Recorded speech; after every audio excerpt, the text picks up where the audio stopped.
Well, hi, this is Roxy Rose, and I'm back again and trying to get back on track, doing another video. And I'm here with my co-star, Rosie. As long as she behaves, she'll be able to be my co-star.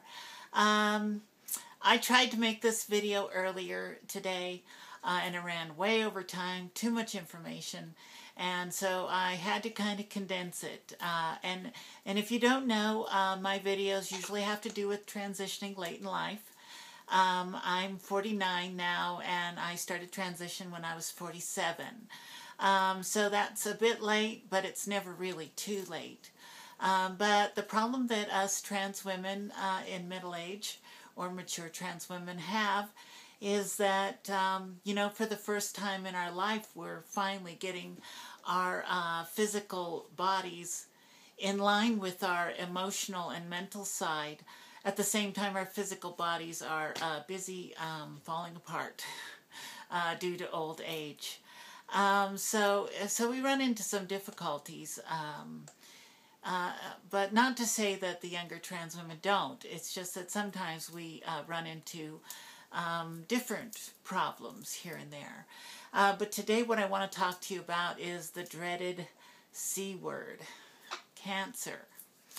Well, as all of you trans women out there know, that, gosh, we might be the most health food conscious people, and we may be on a completely organic diet, but yet we're popping all these synthetic pills daily, injections weekly or bi-weekly. Oh my God. And for the trans man, the female to male transitioner, and they're injecting themselves with testosterone, and gosh, this is all really hard on the body. And so we do face the fact that along with this therapy, we do have increased risks of other problems associated with that. But I'm not going to, that's the problem with this video. It's just too long to cover all those issues. So I will talk about the issue that everybody likes best. Yes, breasts, boobies, all those things. So being a trans woman, do you have to worry about breast cancer? Well, that's a good question. And there's so many conflicting conclusions on different websites, and who knows, really. But I will tell you this, that we don't have the same risk factor, and not even close to that of a genetic woman. So that's good for us. In fact, some people suggest that breast cancer in the trans woman is about as likely as breast cancer in men. And as you know, breast cancer in men is fairly rare. Although men and trans women have to be aware that it does exist, and we should allow ourselves some time now and then to give ourselves a self-examination. I know some of you trans women out there just do it anyways. In fact, I know some trans women out there that stand in line to get a mammogram.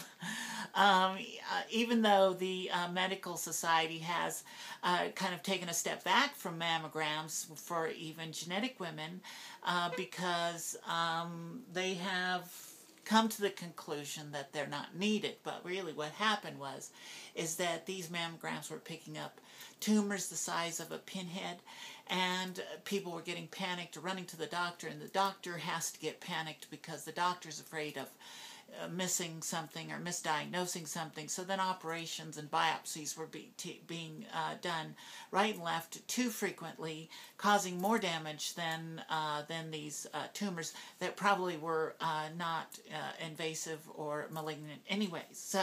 So the medical society has taken a step back for mammograms and said, well, maybe not every year, maybe for women after 50, maybe every 2 years. But really, I think maybe that's even a little bit too much. Now, as for trans women, get them when you feel like it. They're really not necessary, but do get them. Do a breast exam.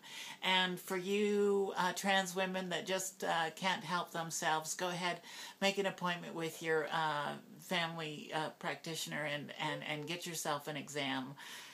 Couldn't hurt, right? It might be kind of nice. Anyway, so what about trans men, female to male transitioners? Do they have to worry about breast cancer?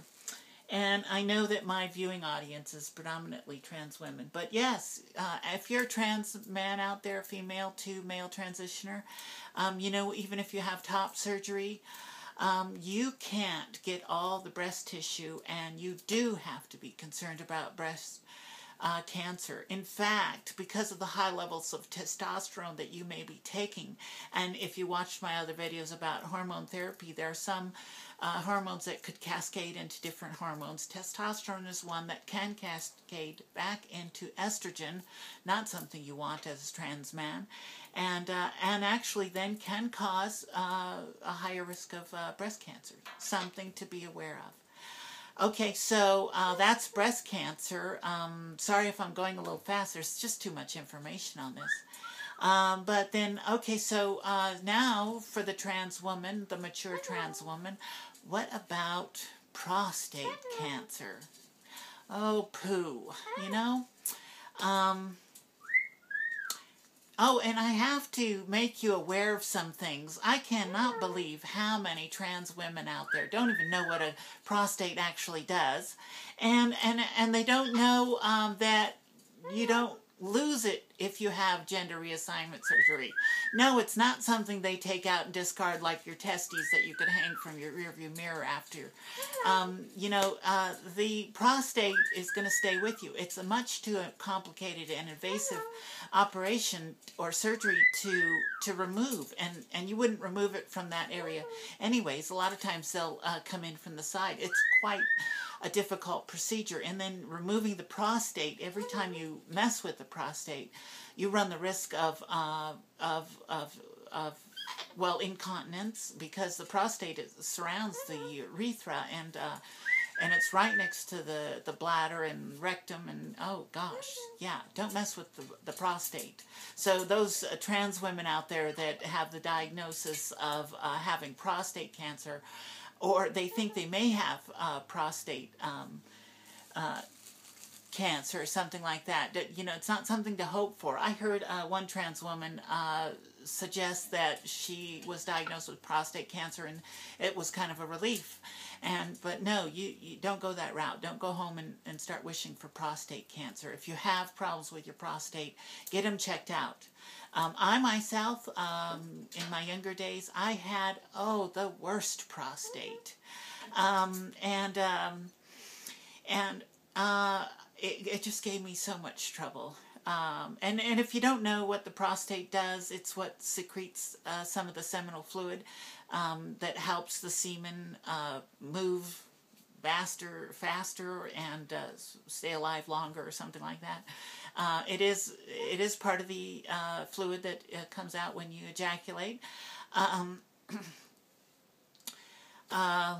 Let's see.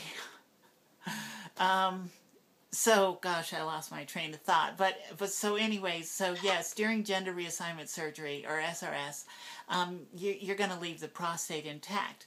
And for some very lucky trans women, the prostate, which after hormone therapy shrinks, which, as I was saying about myself, I had the worst prostate. Gave me so much trouble. It was very painful. After I started hormone therapy, my prostate problems just went away. I was so grateful for that. Oh my gosh, was it painful. There are some people that suggest that you should do a prostate massage. This is no joke. Massage your prostate. Some, and they're not quacks, suggest, just like women should massage their breasts to increase circulation, there are some people that suggest you should massage your prostate, and even some people that suggest that you should massage it daily, in the shower or something like that. Well, I'll leave that up to you. I know if you were to tell a male to massage his prostate, he's going to just roll his eyes and say, yeah, that'll be the day. But if you tell a trans woman to massage their prostate, they might just, yeah, it's a different story there. Anyways, gosh, so isn't that terrible? You know, I'm almost 50. I'll be 50 in a couple months. And doggone it, I have to go get a prostate, or I should go get a prostate exam. So now I have to go into the doctor's office, me looking this way, dressed feminine, and I'm going to go get a prostate exam. Doggone it. God, isn't that the worst thing? I mean, but those female to male transitioners, trans men, gosh, they have it. They have the same problems, not with the prostate though, but they have to go get a pap smear, some of them, you know, and gosh, you know, I feel for you there. So yes, okay, so if you're a trans woman and you still have your prostate, you have to have it examined. Couldn't hurt to do a prostate massage. Oh, and as I was saying, that some very lucky trans women, after gender reassignment surgery, the prostate sometimes is located right at the end of the neovagina, which then, after gender reassignment surgery, then that becomes the G-spot. And from what I heard, it's a pretty good one. So, but I'm sorry, that doesn't happen for all because of the placement of the prostate and how long the neovagina actually ends up being. So that's kind of a, well, it's just for the lucky ones, I guess. So anyway, so yes, be careful, be concerned about your prostate. It is something that you need. Don't wish for it to be taken out, even if you have your own reasoning why you don't want it, because it's just one of those male articles that you feel that you don't need, because it could cause other trouble, and that surgery is very invasive. You don't want to have to go through it. Okay, let's see. Okay, for the female to male transitioner, the trans man, as I said, they have to still be concerned about breast cancer, and even if they've had partial hysterectomy, you know, and they still have their uterus, they still can be at a risk for endometrial cancer.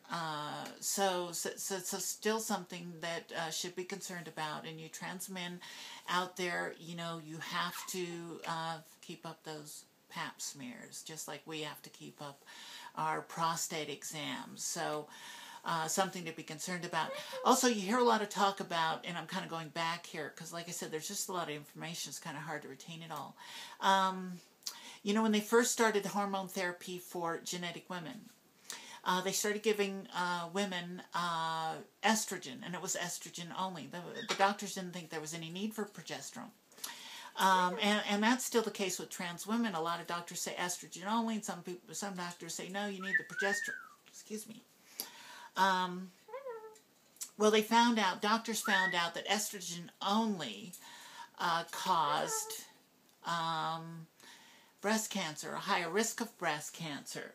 So then they had to kind of backtrack a little bit, and then they realized that, well, estrogen and progesterone should be given together to balance everything out, and that didn't increase the risk of breast cancer, but then the estrogen and progesterone increased the risk of endometrial cancer. So what about the trans women? Well, we don't have a uterus, so estrogen or progesterone won't be causing us endometrial cancer. So although there's no studies on it, estrogen only treatment for trans women, or progesterone and estrogen therapy for trans women, what's better and what's less likely to cause cancer? The jury's out. There's no studies really, but I'm thinking that if estrogen and progesterone are better for the female, and since we don't have a uterus, and we may be able to, even though rare, limit or decrease the chance of cancer, breast cancer, then maybe the estrogen and progesterone, or progestin, is the way to go. And as I've said in my other videos, I have one dealing with hormone therapy. Whenever possible, get the bioidentical hormones. They're more expensive, less available. Doctors don't like to give them out. They don't like to push them. Drug companies don't like to push them because they can't patent them. It's a terrible thing going on in the pharmaceutical business. But get the bioidentical hormones whenever possible, because we just don't need that extra added problem with synthetic hormones. So let's see. So to recap, trans women, yes, you can get breast cancer, but it's very unlikely. But do your self-examinations and go get your mammogram every once in a while, I'm going to say. And I'm going to use that vague, just whatever interpretation you feel. For trans women, get your prostate examined, even if you're on hormone therapy.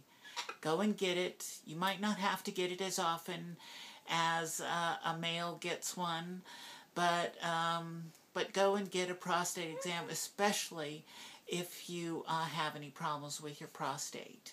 And for you trans women, trans men, female to male, you still can get breast cancer. So keep that in mind. So if you do feel some sort of small lump, don't walk around thinking that it's impossible, even if you had top surgery. And I'm sure you know this, but if you're a trans man, get those pap smears and keep an eye out for that sort of thing too, especially if you're on high doses of testosterone and such. So, gosh, this has been Roxy Rose. I'm sorry to kind of cram it into this tiny little video. There's so many people out there that say, hey, can't you make your videos a bit shorter? Okay, so sorry about that, but that's just me. I like to talk anyways. And Rosie, she likes to talk too.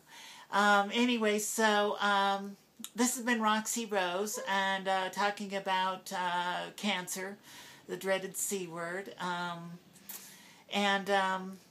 I've just finished a book.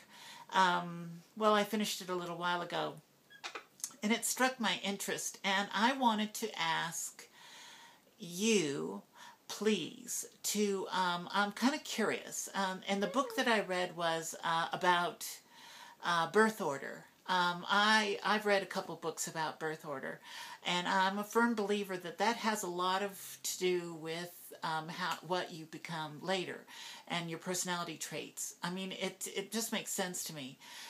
So I was curious if you can email me directly, and my email address is myroxyrose@gmail.com. That's myroxyrose@gmail.com.